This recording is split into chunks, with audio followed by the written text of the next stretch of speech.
소파를 두세 개 붙여서 이 잠자리를 마련했습니다. 선교 기간 내내 불편하게 잠을 청했습니다. 여름 나라였는데 자다 보니까 너무 덥고요. 허리가 베겨서 잠을 한숨도 못 잔 날도 있었습니다. 선교가 이제 후반이 갈수록 체력이 점점 떨어지더라고요. 그래도 인내하며 불편하고 좁은 길을 걸었고요. 저는 일주일간의 그 사역을 훌륭하게 마쳤습니다.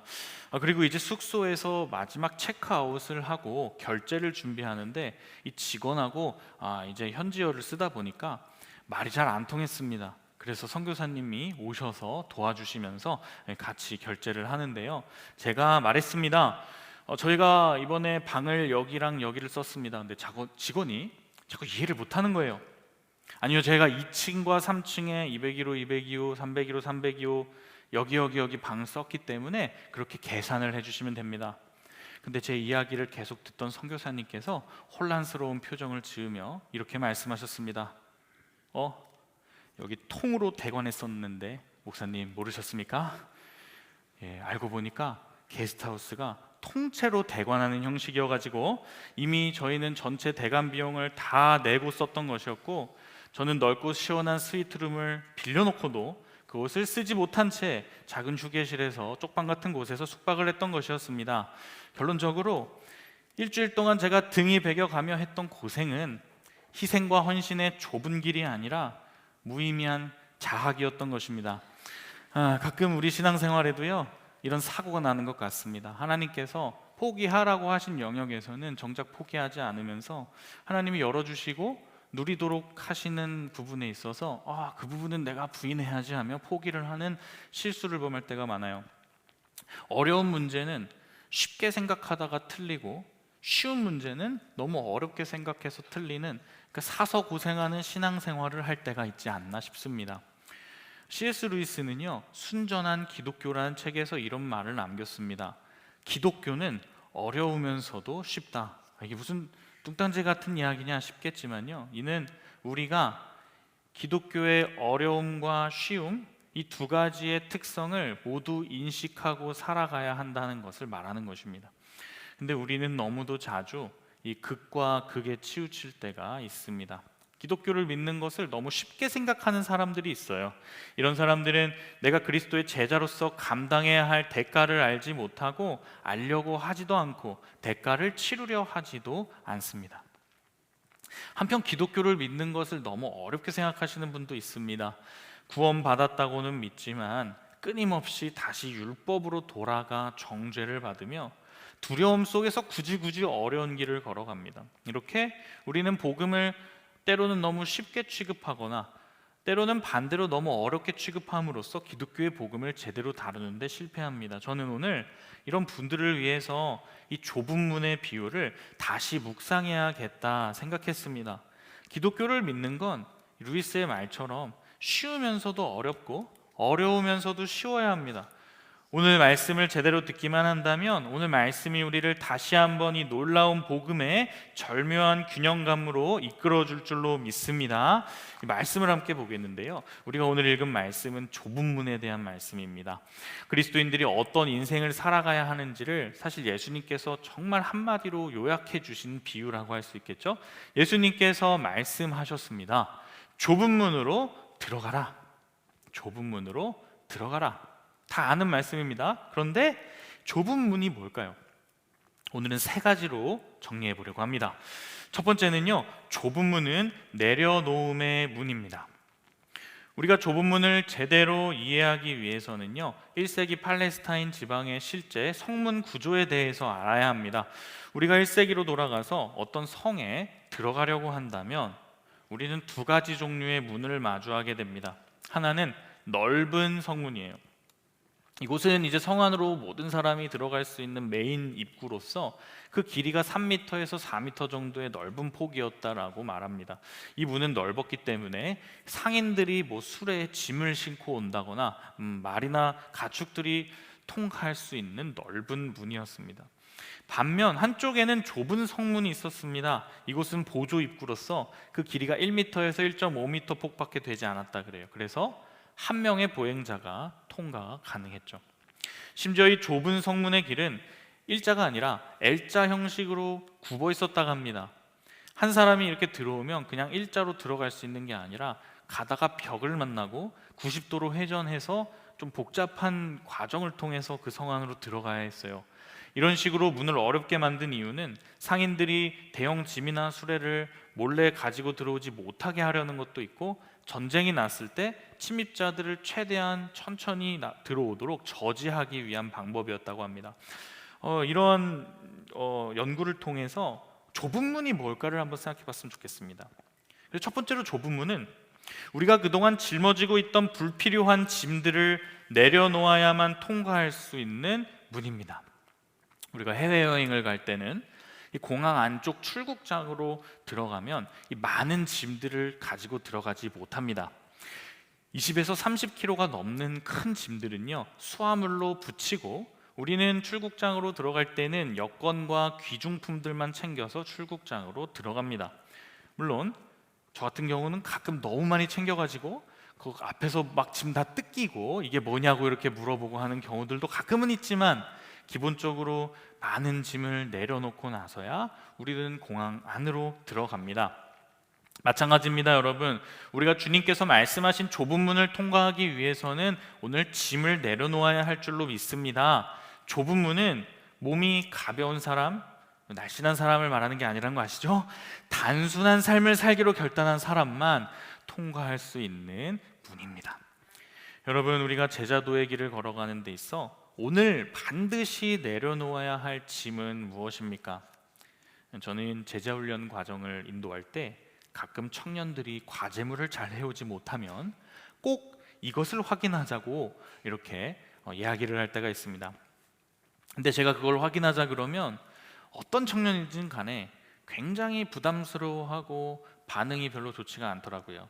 그래도 저는 굴하지 않고 이걸 찍어라, 그리고 단체 톡방에다가 올려서 인증을 해라라고 이야기를 하는데요, 여기서도 아마 지금 당장 해보자 그러면 아마 여러분들 많이 안 좋아하실 것 같습니다. 이게 뭘까요? 바로 스마트폰 스크린 타임입니다. 여러분이 제자의 길을 걸어가야 할 때 많이 바쁘시고 시간이 많이 없으시죠? 성경 읽을 시간 솔직히 어디 있겠어요? 큐티할 시간도 어디 있어요? 기도할 시간 너무 부족하죠. 우리 너무 바쁩니다. 근데요, 여러분이 질문에 당당하게 대답하시기 전에 지금 못하니까 이따가 집에 가셔서 스크린 타임을 한번 켜보시기를 권면드립니다. 그리고 나서 그래도 정말로 내가 바쁜지를 하나님 앞에서 스스로 점검해 보시기를 바래요. 저랑 훈련받던 한 지체는 유튜브 앱을 삭제했다고 하더라고요. 그걸 보다가 저는 이게 거의 순교와 맞먹는 각오가 아니고서는 불가능한 일이라고 생각합니다. 요즘 시대에요. 톨스토이는 이렇게 말했습니다. 자유롭게 살고 싶거든 없어도 살 수 있는 것들을 멀리하라. 우리는 흔히 없어도 살 수 있는 것들을 가까이 함으로써 자유를 느끼려고 합니다. 그러나 그것들은 우리를 자유롭게 할 수 없으며 심지어 우리를 속박하고 자유롭지 못하게 올가맵니다. 그래서 스마트폰을 하면 뭔가 내가 자유로워질 것 같은데 오히려 그것 때문에 자유를 잃죠. 없어도 살 수 있는 것들을 멀리할 수만 있다면 우리에게는 진정한 영적 자유가 찾아올 줄로 믿습니다. 꼭 스마트폰이 아니더라도 여러분 인생에 없어도 살 수 있는 것들은 무엇이 있을까요? 정리해 보겠습니다. 좁은 문은 내려놓음의 문입니다. 좁은 문에 들어가 좁은 문을 걷는다는 건 예수님을 따르며 제자의 삶을 산다는 뜻입니다. 그런데 제자가 되기 위해선 내가 쓸데없이 지고 있는 짐들 좀 내려놓아야 그 길을 걸어갈 수 있어요. 즉 주님과 관련이 없는, 없어도 충분히 살 수 있는 것들은 모두 십자가에 못 박아야 한다는 것입니다. 그게 우리가 자유로워질 수 있는 유일한 길이기 때문이에요. 사랑하는 여러분, 없어도 살 수 있는 것들을 멀리 하심으로써 우리에게 주어진 모든 일들을 충실히 감당하시며 더불어 예수 그리스도의 제자로서 자긍심 있는 삶을 성실히 감당하시기를 주의 이름으로 축원합니다. 여기에서 근데 이제 많은 분들이 오해를 합니다. 좁은 문, 좁은 길을 포기와 자기 부인의 길이라고 배운 나머지 또 이번엔 너무 어렵게 생각하는 오해입니다. 좁은 문? 빡세게 살라는 거구나. 남들 안 하는 어려운 거 하라는 거구나라고 생각하시면서 이 좁은 문을 규정화하고 율법화합니다. 좁은 문을 이 구원받기 위해서 추가적으로 통과해야 하는 어떤 모종의 조건으로 만들어요. 근데 이렇게 하면요, 어떻게 될까요? 우리는 좁은 문 같은 넓은 문을 걷게 됩니다. 그래서 우리가 기억해야 될 것 두 번째는요, 좁은 문은 은혜의 문이라는 사실입니다. 좁은 문은 결코 우리가 구원받기 위해 넘어서야만 하는 율법적 규정이 될 수 없습니다. 어떤 조건이 있어서 그 조건을 충족시켜야만 그 문이 우리에게 열리게 된다면 구원은 거저 주신 은혜가 아니라 우리의 공로에 달려있는 것이 돼버리거든요. 그래서 그 문은요, 모든 두드리는 자들에게 호의로서 열리는 은혜의 문인 줄로 믿습니다. 좁은 문에 대한 오해를 부추기는 소설이 한 편이 있어요. 무슨 소설이냐면 앙드레 지드의 좁은 문이라는 소설입니다. 읽어보신 분들도 계실 텐데요, 이 소설의 대략적인 스토리는 이렇습니다. 제롬이라는 소년이 있었습니다. 그리고 알리사라는 아리따운 소녀가 있었습니다. 제롬이라는 소녀는 알리사라는 연상의 소녀를 좋아하게 됩니다. 근데 알리사도 제롬에게 호감이 있었습니다. 서로 호감이 있었으니까 참 좋은 일이죠. 여러분에게도 그런 일이 일어날 겁니다. 근데 이상합니다. 제롬이 알리사를 좋아하는 마음으로 고백도 하고 이제 청혼을 하는데 알리사가 거절을 하는 겁니다. 이유가 무엇이었을까요? 알리사가 좁은 문, 좁은 길을 걷는 금욕주의자였기 때문입니다. 자신에게 청혼을 하는 제롬에게 알리사는 이렇게 대답합니다. 제롬, 너와 함께 있으면 행복해. 하지만 우리는 행복을 위해 태어난 건 아닐 거야. 우리는 성스러움을 추구해야 해. 형제님들, 혹시나 내가 고백한 자매가 이렇게 대답하신다면 그건 호감이 없다는 표현이니까 오해 없으시기를 바라고요. 고백 공격을 멈춰주시기 바랍니다. 알리사는 근데 정말 그렇게 생각했나 봐요. 제롬도 알리사를 사랑하고 알리사도 제롬을 사랑함에도 불구하고 이 알리사는 좁은 길을 걷는다 말하며 제롬을 계속해서 쳐냅니다. 하지만 알리사 마음 가운데에도 이 제롬에 대한 사랑이 계속 깊어졌고요, 알리사는 그 결과 점점 피폐해지게 됩니다. 알리사는 점차 우울감을 느끼게 되며 이 마음이 상하게 되고 망가지게 되고 건강도 상하게 되고 결국에는 죽게 됩니다. 앙드레 지드는 이 소설을 통해서요, 좁은 문을 추구하는 그리스도인들의 비극과 고통을 비꼬는 식으로 비판하는 것 같다라고 저는 느꼈습니다. 그러나 여러분, 저는 이 소설에 두 가지의 문제가 있다고 생각했습니다. 첫 번째는 결혼의 가치가 왜곡되어 있습니다. 지금 이 자리 가운데에도 알리사 같이 생각하시는 분들이 계시죠. 성스러운 게 중요하지, 연애하다가 하나님께 집중 못하면 그거 안 되는 거 아니야? 그래서 이 마음 가는 형제나 자매 있어도 나는 중심을 지키고 예배만 잘 드릴 거야, 교회에선 성스러운 걸 추구해야지, 그렇게 마음 먹다가 주변에 커플들을 보게 되면 쟤네는 왜 예배 때도 같이 붙어서 예배를 드리는 거야? 시험 들어가지고 교회 못 다니겠네, 이렇게 생각하시는 분들, 사랑하는 여러분, 제가 그런 사람이었기 때문에 잘 알고 있습니다. 저 청년 때 결혼을 안 한다고 했었어요. 근데 제가 제일 먼저 했거든요. 그럼 그런 마음의 태도는요, 객기요, 질투에 불과합니다. 저는 이 시대의 알리사들에게 말하고 싶습니다. 알리사들이요, 정신 차리시기 바랍니다. 대체 뭐가 좁은 문이란 말입니까? 여러분 생각을 바꾸시길 바라요. 결혼이 수도원에 가는 것보다 훨씬 더 좁은 문인 줄로 믿습니다. 결혼을 해서 가정을 이루고 자녀를 낳고 누군가에게 내 삶을 내어주는 희생을 할 때야 우리는 비로소 이 길이 좁은 길이구나, 십자가 지는 길이구나라는 것을 깨닫게 되는 거예요. 그 전에는 그것을 잘 알 수가 없다고 저는 생각합니다. 어디 수도원 가가지고 고상한 척, 거룩한 척 구는 건 좁은 문이 아니에요. 사실 좋은 자연 환경에서 혼자 얼마나 편하겠어요? 넓은 길입니다. 그래서 종교개혁자 마틴 루터가 이렇게 말했습니다. 믿음으로만 감당한다면 집안일을 하는 생활이 수도원 생활보다 훨씬 더 가치 있을 수 있다.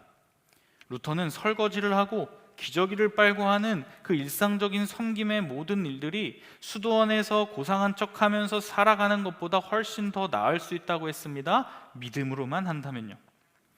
이제 봄이 왔습니다. 결혼이라는 진짜 좁은 길을 걸으실 수 있는, 제가 저와 여러분 할 뻔했어요. 모든 미혼 청년들 되시기를 축복합니다. 이 소설에 문제가 하나 더 있습니다. 두 번째는요, 이 좁은 문을 율법주의적으로 해석하고 있습니다. 이 소설을 읽으면 이런 생각을 하게 되죠. 이 사람에 따르면 좁은 문이라고 하는 게 신앙적으로 좀 빡세고 열심히 살라고 하는 거구나. 좁은 문이라고 하는 것은 사람들이 별로 안 가는 그런 길, 남들이 이제 꺼려하는 그런 인기 없고 고생스러운 길을 나 일부러 걸어가라고 하는 거구나라고 생각을 하신다면 여러분, 굉장한 오해입니다. 좁은 문은 하나님이 하라고 하신 일에 순종하는 것이지, 하나님이 하라고 하실 법한 일을 내가 결정해서 하는 게 아니에요. 주체가 다르죠? 하나님의 말씀을 듣고 그 일에 순종하는 게 좁은 문을 가는 거지, 이게 어려운 일이야, 이게 더 힘든 일이야 그러면서 감당할 능력도 안 되는데 그 일을 억지로 하며 자학하는 게 좁은 문이 아니라는 겁니다. 또 좁은 문은요, 좁기 때문에 사람들이 적게 들어오는 문이지, 사람들이 적게 들어오기 때문에 좁은 문이 된 게 아닙니다. 전후관계가 달라요. 좁은 문은 좁은 문이기 때문에 인기가 없는 문이 되지, 인기가 없기 때문에 그 문은 다 좁은 문이 되는 게 아니라는 겁니다. 그러니까 꼭 인기 없고 남들 안 가는 문이라고 해서 옳은 길이 아니라는 이야기입니다. 많은 사람들이 오해를 합니다. 좁은 문으로 들어가라고 하셨다 그래서 하나님께서 명령하신 적도 없는데 내 마음대로 남들이 잘 안 가는 길들을 선택합니다. 좁은 문을 우리 안에 또 하나의 율법적 짐으로서 만들어버리는 거죠. 그래서 나 스스로를 끊임없는 비교와 정죄로서 날 올가매게 되고 끊임없는 불안감을 안고서 살아가게 만듭니다. 근데 사실 그동안 저에게 이 말씀이 딱 그랬습니다. 저는 이 말씀 볼 때마다 늘 이런 불안감에 시달리면서 살았습니다. 혹시나 내가 좁은 문으로 들어가고 있지 않는 건 아닐까? 내가 넓은 문으로 들어가서 멸망으로 가고 있는 사람이면 어떻게 하지? 그래서 저는 조금 더 험한 길, 남들이 가지 않는 길, 조금 더 인기 없는 길을 가려고 좀 예전부터 노력했었던 것 같아요. 제가 대학생 때였는데요, 이제 우리 대학생들 개강하면 수강 신청을 해야 하지 않습니까? 이미 했나요? 수강 신청을 하러 가는데 이제 인기 많은 과목을 신청하려 그러면 경쟁이 치열하지 않습니까? 그래서 저는 그때 이제 친구들이랑 이제 굳이 지금 생각해보면 그럴 필요가 없었는데 이제 가장 학교에서 가까운 PC방을 갔습니다. 거기서 뭔가 가까이 하면 서버와 가까이 있고 컴퓨터 성능이 좋기 때문에 수강 신청에 성공할 확률이 높다 그랬어요. 그래서 이제 PC방에 가가지고 돈을 내고서 서버 시간을 보고 있다가 수강 신청 시간이 딱 되자마자 원하는 과목을 딱딱딱딱 누르는 거죠. 근데 문제가 있었습니다. 제 옆에 있는 친구들이 신청한 수업들은요, 정말 열자마자 막 누르면은 1, 2분 만에 막 다 마감이 돼버리는 거예요. 근데 유독 제가 신청한 수업은요, 마감이 안 되더라고요. 10분이 지나고 신청하고 나서 20분이 지나고 30분이 지나고 나서 개강 날짜가 됐는데도 나는 PC방까지 가서 엄청 빠르게 1등을 눌렀는데 아직도 마감이 안 돼 있어요. 그래서 막 모집을 하고 그래. 나중에 보니까 저는 애초에 별로 인기가 없는 수업을 굳이 PC방에 앉아가지고 광클을 하면서 수강 신청을 했던 것이었습니다. 군대에서는 임지를 정할 때도 저는 좁은 문을 들어가고 싶다는 마음을 가지고서 최전방 부대를 갔습니다. 하루는 이제 보직 장교가 저한테 전화가 와가지고, 목사님 그동안 전방에서 고생하셨으니까 이번 텀에는 후방으로 가실 수 있습니다라고 얘기를 했어요. 목사님 어디로 가시겠습니까? 보직 장교가 물어봤는데요, 저는 대답했습니다. 다시 최전방 가고 싶습니다. 좀 앞쪽에 있는데 없나요? 그래서 저는요, 군 생활을 군목으로 하는데요, 동부전선 최북단 강원도 고성에서, 그리고 서부전선 최북단 경기도 파주에서 했어요. 그러니까 끝과 끝이죠. 그러면서 이제 제가 뭐 지금 자랑하는 건데요, 겸손히 감당하면은 사실 제게 상이 있으리라 믿지만, 저는 이제 꼭 후방에 있는 동기들한테 전화를 합니다. 너 이번 어디 가냐? 그러고서 놀렸습니다. 사실 용서해 주세요, 표현을. 너 파주 이남에서 사역하면서 하나님의 일꾼이라고 하지 마라. 이 사꾼아. 사꾼이 뭔 말인지 아시죠? 이 군목들 사이에서 그런 말이 있거든요. 파주 이남은 사꾼이다. 파주 위도상 파주 이남으로 내려가면 사꾼이다라는 말이 있거든요. 근데 이제 그런 생활을 하다가 어느 날 하나님이 제 마음을 좀 돌아보게 하시는 일이 있었습니다. 어느 날 하나님께서 제 마음을 들여다보게 하시는데 문득 깨달아지는 게 있었습니다. 그게 뭐였냐면, 내가 좁은 문으로 간다고 했던 이 모든 것들이 사실은 내 안에 사사로운 욕망 때문이었다라는 것이었습니다. 저는 남들이 안 가는 길을 자주 선택했던 것 같습니다. 그런데 그 선택을 통해서 기대했던 게 있습니다. 그래, 나는 저 사꾼들과 다르다. 말로만 희생을 떠들고 말로만 십자가를 말하는 저들과 나는 다른 사람이야 라는 우월성을 느끼고 싶었습니다. 여러분, 탁월성을 추구하는 것은 우리 그리스도인들에게 합당한 일이지만 우월성을 추구하는 것은 못된 죄악이에요. 저는 끊임없이 누군가와 내 자신을 비교하며 누군가보다 조금 더 어떤 면에서라도 우월해지려는 목적으로 살았던 것 같습니다. 그때 깨달았죠. 나는 좁은 길을 간다고 말하면서 사실은 나 자신의 율법적 우월성을 추구하는 넓디 넓은 길을 걸어가고 있었구나. 내가 멸망의 길을 걸어가고 있었구나. 사랑하는 여러분, 기억하셔야 합니다. 좁은 길을 율법으로 만들어버리면 그 길조차도 멸망으로 인도하는 넓은 문이 돼요. 아무리 그 사람이 큰 희생을 하더라도, 심지어 지금 당장 밖에 나가서 주의 이름을 위해 순교한다라고 할지라도 그것이 그저 나는 남들보다 더 좁은 길을 가는 사람이야 라고 하는 마음으로 나 자신의 공명심을 채우기 위한 욕망으로부터 비롯된 행위라면 그건 멸망으로 직행하는 길입니다. 좁은 문은 율법적 우월성을 추구하는 경쟁적인 문이 아닙니다. 복음의 탁월성이 작동하는 은혜의 문인 줄로 믿습니다. 이 사실을 기억하시면서요, 좁은 길을 빙자한 넓은 길 가는 것을 멈추시고 복음이 주는 놀라운 자유 가운데 거하실 수 있는 저 여러분 되기를 축복합니다. 자, 세 번째로 우리가 좁은 문에 대해서 마지막으로 생각해 봐야 될 것이 있습니다. 그것은 좁은 문은 예수 그리스도 자신이시라는 것입니다. 우리는 흔히 좁은 문을요, 우리가 구원을 위해 취해야 할 별도의 수단과 방법으로 여기지만 사실 오해입니다. 14절 말씀인데요, 마태복음 7장 14절 말씀, 우리 한 목소리를 읽어보겠습니다. 생명으로 인도하는 문은 좁고 길이 협착하여 찾는 자가 적음이라. 아멘. 여기서 협착하다라는 단어를 주목해 주시기를 부탁드립니다. 협착하다라는 단어는 헬라어로 테트림메네이라는 단어인데요, 이 원뜻은 누르다, 압박하다, 박해하다, 환난을 주다라는 뜻입니다. 이 단어의 이제 문법상 구조를 살펴보면 완료 수동 분사예요. 너무 오랜만에 그 문법 이야기를 들으니까 머리가 아픕니다. 쉽게 말해보겠습니다. 이 단어는요, 이런 뜻이에요. 과거에 압박 혹은 박해를 당한 사건이 있었고 그 결과로부터 과거로부터 지금까지도 눌린 상태로 존재한다라는 뜻입니다. 이 길이 그런 뜻이래요. 이 길은 박해를 당한 길이라는 조금 뭔가 이상한 뜻입니다. 박해는 그 길을 걸어가는 사람이 받는 거지, 그 길이 박해를 받는 건 또 뭔가요? 협착한 길이란 압박당한 길, 눌림당한 길, 환난을 당한 길로 번역할 수 있습니다. 여기서 한 가지 굉장히 중요한 묵상할 포인트가 있어요. 오늘 말씀에서 1차적으로 환난을 받는 존재는 누구인가요? 그 길을 걷는 자들이 환난을 받기 이전에 그 길 자체라는 사실입니다. 그 길을 걷는 사람들이 환난을 받고 눌림을 당하기 전에 이미 그 길 자체가 환난을 받았습니다. 눌림을 받았습니다.